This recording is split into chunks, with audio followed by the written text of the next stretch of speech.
राज्य सत्ता को और कानून व्यवस्था को चैलेंज करने की कोशिश थी। इसको इसी के रूप में देखा जाए, इसी के रूप में निपटा जाएगा।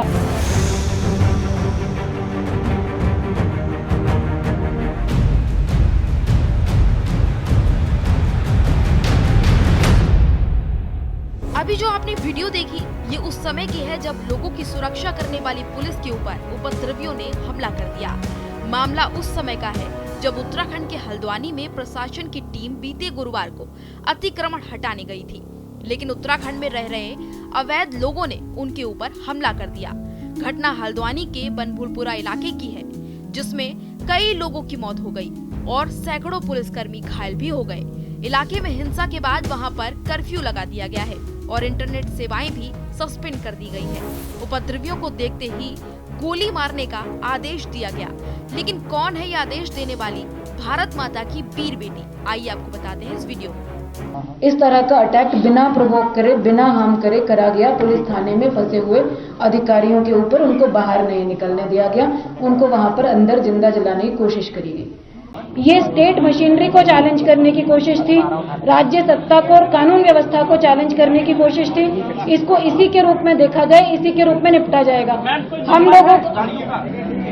हम लोग असेसमेंट करा रहे हैं सभी परिसंपत्तियों का। शाम को फिर ब्रीफिंग करेंगे, जो भी अपडेट शाम तक की होगी आपको दी जाएगी और हम आपको ब्रीफ करते रहेंगे। उत्तराखंड के हल्द्वानी में हिंसा हुई, सरकारी जान माल को एक साजिश के तहत क्षति पहुंचाया गया, जिसके बाद नैनीताल की डीएम वंदना ने एक बड़ा आदेश दिया, उपद्रवियों को देखते ही गोली मार दो। बता दें कि आईएएस वंदना सिंह उत्तराखंड कैडर की 2012 यूपीएससी बैच की तेज तर्रार प्रशासनिक अधिकारी हैं। जिस तरह से उन्होंने सधे अंदाज में हल्द्वानी हिंसा की पूरी वारदात को सभी के सामने रखा, वो चर्चा का विषय बन गई। नाम वंदना सिंह चौहान, गांव नसरुल्लागढ़, हरियाणा। पहले हरियाणा लड़कियों की शिक्षा को लेकर जागरूक नहीं था। माहौल का सामना वंदना को भी करना पड़ा। गांव में कोई स्कूल न होने के कारण काफी कठिनाइयों से उन्होंने अपनी पढ़ाई की। भाइयों को जब विदेश पढ़ाई के लिए भेजा गया तो उन्होंने अपने परिवार के सामने पढ़ाई की डिमांड रखी, जिसके बाद वंदना को पढ़ाई के लिए मुरादाबाद के गुरुकुल भेजा गया। ये समय वंदना के लिए आसान नहीं था, लेकिन कहते हैं ना कि अगर सपने बड़े हैं तो कठिनाई कितनी भी बड़ी हो आसान ही लगती है। वंदना की मां ने बताया कि वंदना ने अपने कमरे में पूरी गर्मियों में कूलर नहीं लगाने दिया, क्योंकि वो कहती थी कि कूलर चलने की वजह से उनको नींद आती है। वंदना इस समय तक अपने स्तर पर यूपीएससी की तैयारी शुरू कर चुकी थी। बता दें कि वंदना ने यूपीएससी के लिए कोचिंग नहीं ली। साल 2012 में उन्होंने यूपीएससी परीक्षा में किस्मत आजमाई और 24 साल की उम्र में उन्होंने पहले ही प्रयास में 8वीं रैंक हासिल कर ली। अपने प्रोफेशनल जीवन के कई पड़ावों को पूरा करते हुए साल 2021 में उन्हें अल्मोड़ा का डीएम बनाया गया और जिसके बाद 17 मई 2023 को इनको नैनीताल की 48वीं डीएम के रूप में तैनात कर दिया गया।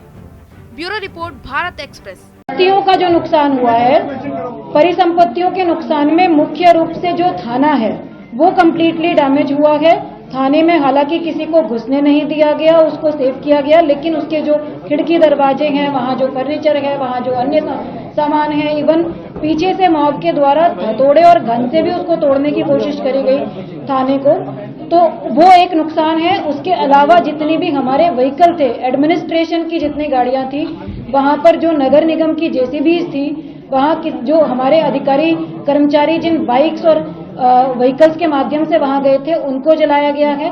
कुछ सार्वजनिक बसें वगैरह भी जलाई गई हैं। तो मीडिया कर्मियों की वही मैं ऐड कर दे रही हूँ, मीडिया कर्मियों की बाइक भी वहां पर जली है।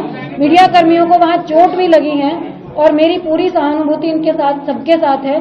कोई नहीं चाहता कि इस तरह की घटना कहीं घटित हो, ये दुर्भाग्यपूर्ण है। और जिन लोगों ने भी ये घटनाएं कारित करी हैं, सबकी पहचान सुनिश्चित करी जाएगी और जितना स्ट्रिक्ट एक्शन हो सकता है लिया जाएगा।